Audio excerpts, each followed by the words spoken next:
In the forgotten reaches of the northern mountains, where winter never fully released its grip and the mist clung to ancient stone like memory itself, there stood a castle that most people pretended did not exist. It had no name that anyone spoke aloud. Travelers who glimpsed its black spires through breaks in the cloud cover quickly looked away as though averting their eyes might undo the seeing. Mothers hushed their children when they asked about the dark silhouette on the distant peaks. Merchants chose longer routes around the mountain pass, adding days to their journeys rather than risk passing within sight of those weathered walls. The castle had stood for over 800 years, and for nearly all that time it had been home to only one soul.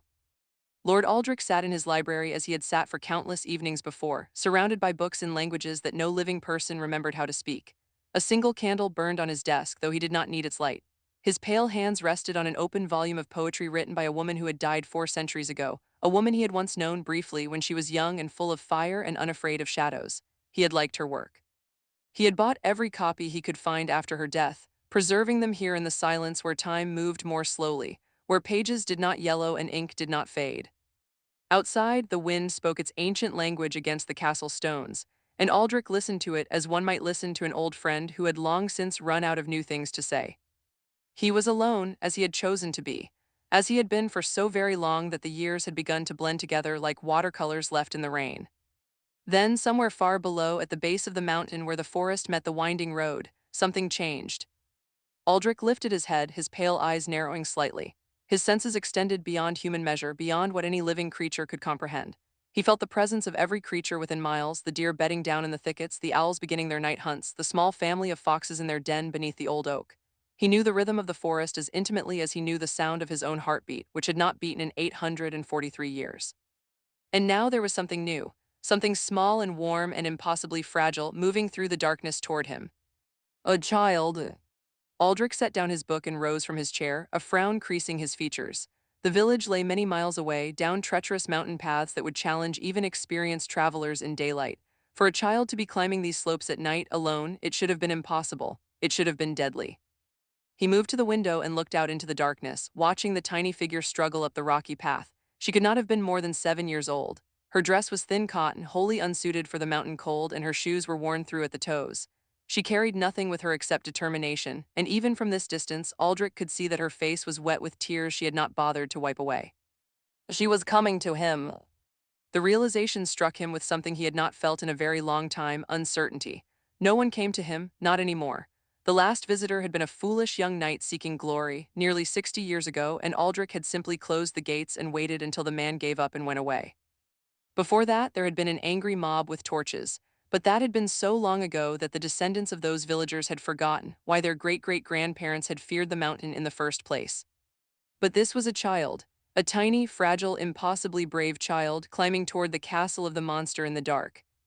Aldrich could have ignored her. He could have closed the shutters and returned to his poetry and let the mountain do what mountains had always done to those unprepared for their cruelty. The child would not make it much farther. The cold would take her before she reached the castle gates. It would be merciful in its way. Quick, he would not have to involve himself. He would not have to remember what it felt like to speak to another living soul. He could have done all of this. Instead, he pulled his cloak from its hook beside the door and walked out into the night. The girl saw him coming and stopped on the path, her small body trembling with cold and exhaustion and something else, something that might have been hope or might have been terror or might have been some desperate combination of both. Her lips were blue. Her fingers, clutched around a scrap of cloth she held against her chest, had gone white at the knuckles. Aldrich stopped several paces away, careful not to approach too quickly. He knew what he looked like in the darkness, pale as death, with eyes that caught the moonlight in ways that human eyes never could. He knew what stories the villagers told about him. He knew the names they called him when they thought no one could hear. The Vampire King, the Lord of Shadows, the Drinker of Souls. They were not entirely wrong. He was a vampire, had been for over 8 centuries, since a night of blood and darkness that he tried not to remember.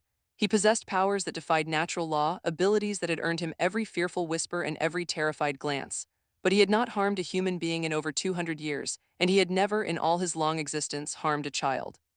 "You should not be here," he said, and his voice came out rougher than he intended. He had not spoken aloud in months. The girl looked up at him with eyes too large for her pale face. She was shivering so violently that her teeth chattered when she tried to speak. "Please," she managed. "Please, I need the Vampire King." Aldrich felt something shift in his chest, something old and long dormant stirring in the frozen chambers of his heart. He knelt down, bringing himself closer to her level, and saw the moment when she flinched, saw the fear flash across her features, quickly suppressed. "I am he said quietly. "Why have you sought me?" The girl's face crumpled, and for a moment she looked exactly like what she was, a terrified child pushed far beyond her limits, clinging to a hope so thin it might shatter at any moment. "My mother," she whispered. "My mother is dying. The village healer said there's nothing more she can do. The traveling doctor said the same. They said it's a wasting sickness, that it's in her blood and nothing can cure it."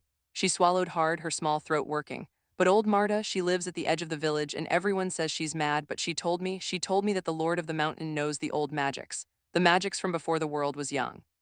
She said if anyone could save my mother, it would be you." Tears were streaming down her face now, cutting clean tracks through the dust of her journey. "Everyone said I was foolish to come.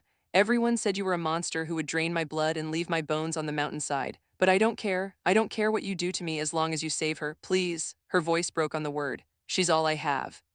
For a long moment, Aldric simply looked at her, this tiny, impossible child who had climbed a mountain in the dark to seek a monster's mercy. Her courage was staggering, her love was absolute, and in her eyes he saw something he had not seen directed at himself in centuries. Not fear, not hatred, but desperate, trembling hope. "What is your name?" he asked. "Elena," she whispered. "Elena Marin." "Elena?" He let the name settle on his tongue like something precious. "You are very cold and you are very tired and you have come a very long way. I am going to carry you inside now where it is warm, and then you are going to tell me about your mother. Do you understand?" She nodded, and when he reached for her, she did not flinch away.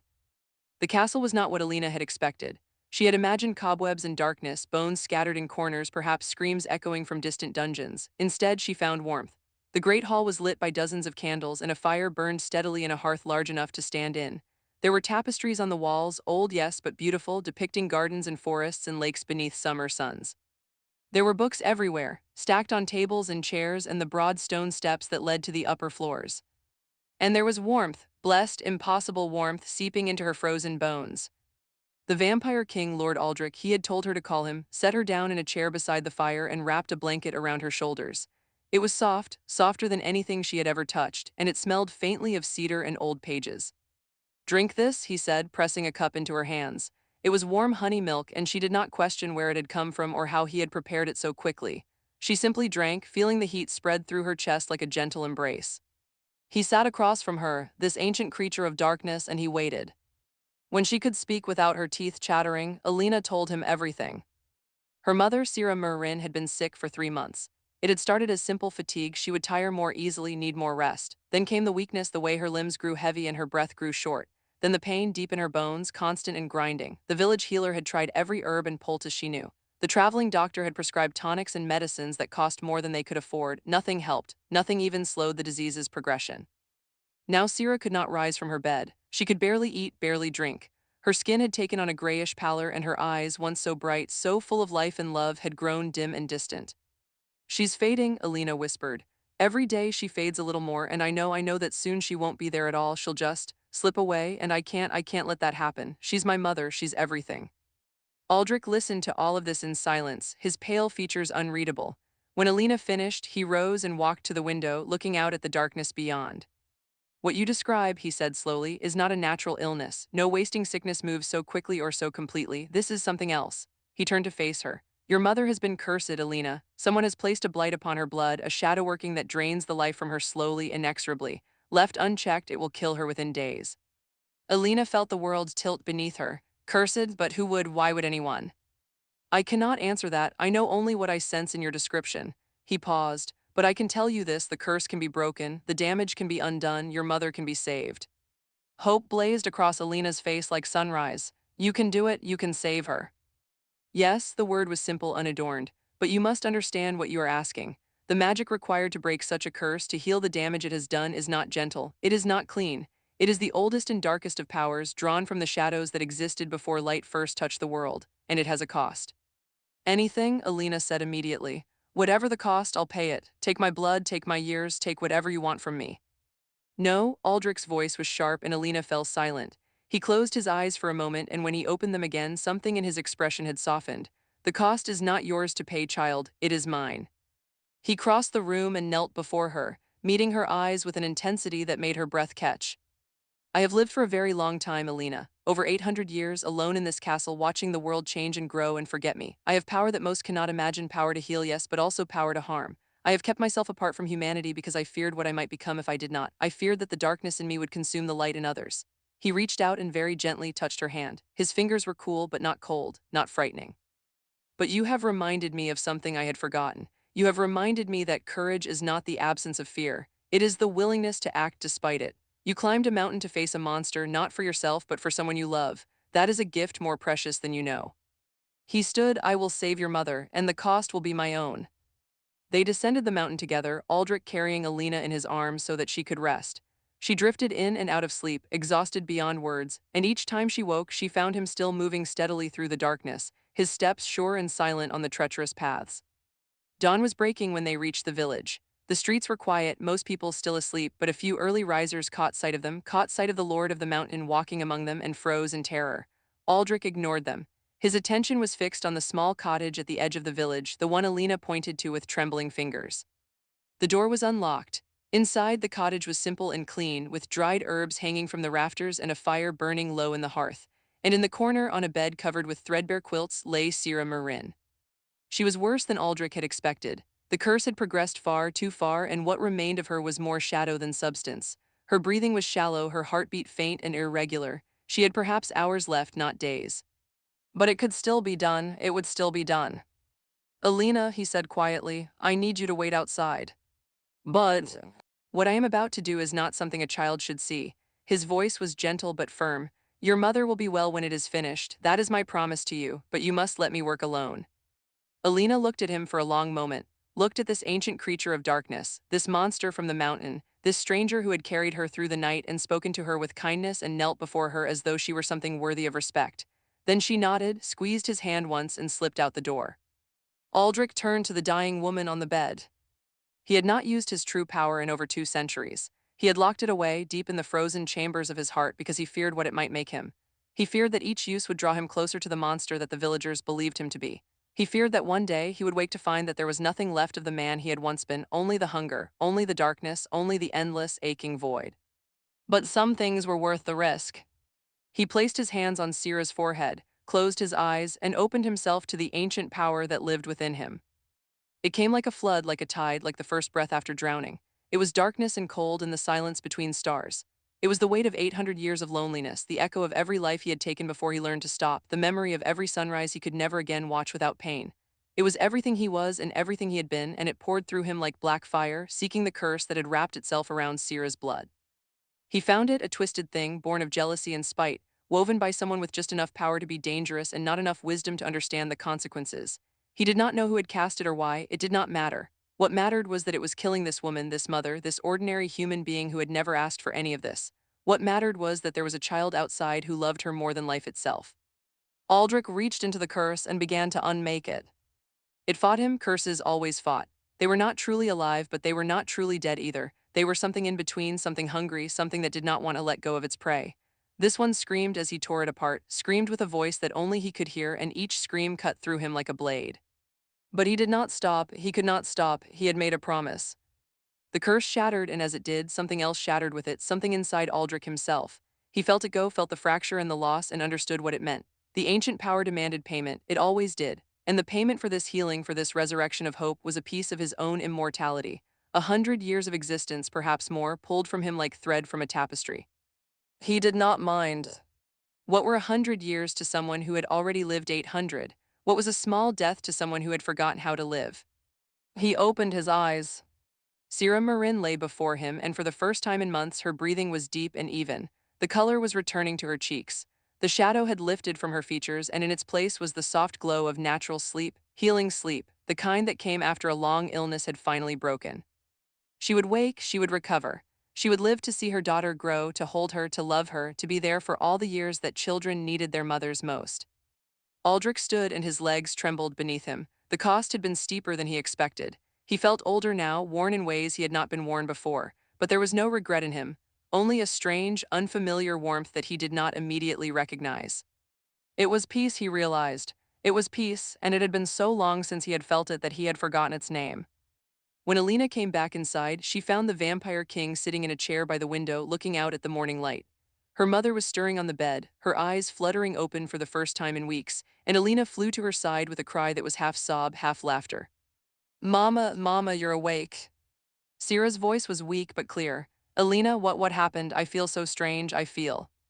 You feel better, Elena said, tears streaming down her face. You feel better, Mama, you're going to be okay. She turned to thank Lord Aldric, but the chair by the window was empty. He was already gone, slipping away as quietly as he had come, leaving nothing behind but the faint scent of cedar and old pages. But he had not gone far. Elena found him at the edge of the village, standing in the shadow of an old oak tree, looking back at the cottage where her mother was slowly sitting up, slowly smiling, slowly returning to the land of the living. Thank you, Elena said, and the words felt wholly inadequate for the enormity of what he had done. Thank you for saving her. Aldrich looked down at her, this tiny, impossible child who had changed everything, and something in his ancient features softened. Thank you, he said quietly, for reminding me why I became what I am. Elena frowned. I don't understand. He knelt down, bringing himself to her level one last time. A very long time ago, when I was first transformed into this creature of darkness, I was offered a choice. I could use my power to take, or I could use it to give. For centuries, I chose neither. I simply existed. I hid myself away, afraid of what I might become if I ventured back into the world. He paused, and something that might have been a smile touched the corners of his mouth. But you have reminded me that there is a third choice. I can use my power to protect, to heal, to shelter those who need sheltering, even when the cost is high. He stood. I will be watching, Elena Marin, not to frighten, not to harm, simply to protect. You and your mother and this village that fears me so much, you are all under my care now, and if any shadow ever threatens you again, you need only call. He turned to go, but Elena caught his hand, his cool, pale hand that had held such devastating power and had used it for kindness. Will you ever come back, she asked, not to save anyone, just to visit. Aldrich looked at her for a long moment, then slowly he nodded. Perhaps, he said, perhaps when the nights grow long and the poetry grows tiresome, I will find my way down the mountain. Perhaps I will knock on your door and ask for a cup of tea. Perhaps your mother will tell me stories of your childhood and you will tell me of your dreams for the future. His smile widened just slightly. Perhaps I will learn to be something other than a monster. You were never a monster, Elena said firmly. Monsters don't help little girls. Monsters don't heal dying mothers. Monsters don't climb down mountains in the dark to carry children who can barely walk. Perhaps, Aldrich said softly, you are right. He released her hand and stepped back into the shadows, and for a moment, Elena thought he had disappeared entirely. But then his voice drifted back to her, carried on the morning breeze like a promise. Take care of her, Elena, take care of each other, and remember, you are never truly alone. In the years that followed, the village at the foot of the mountain changed. Oh, not in any dramatic way. The houses still stood where they had always stood. The crops still grew in the same fields. The same families still gathered in the same tavern on cold winter nights. But something had shifted in the hearts of the people who lived there. They no longer feared the castle on the mountain. They still spoke of the vampire king, still told stories of his ancient power and his centuries of solitude. But the stories were different now. They spoke of healing, not harm, of protection, not predation, of an immortal lord who had descended from his lonely tower to save a dying woman, asking nothing in return, and who watched over them still from his distant perch. Some nights when the moon was full and the mist rolled down from the peaks, children would look up at the black spires and wave. And some of them swore, though their parents laughed and said they were imagining things, that they saw a pale figure wave back. Elena grew as children do. She became a young woman, then a woman grown with a husband and children of her own. Her mother lived to see it all, lived to hold her grandchildren, to bounce them on her knee, to tell them stories of the night their grandmother had climbed a mountain to face a monster. And sometimes, on quiet evenings when the world was soft and the fire burned low, there would be a knock at the door. And Elena would open it to find a tall, pale figure standing on her threshold, a faint smile on his ageless features. I thought, Lord Aldrich would say, that I might trouble you for a cup of tea. And Elena would smile and step aside and welcome him into the warmth. Because that was what you did for family. And somewhere along the way, between a desperate climb and a miraculous healing and years of quiet watching, that was what they had become. The vampire king was still feared by some. He would always be, perhaps. There were always those who feared what they did not understand. But for one small family in one small village at the foot of a great mountain, he was something else entirely. He was their protector, their guardian, their friend. And in the end, after 800 years of solitude, that was exactly what he had always wanted to be.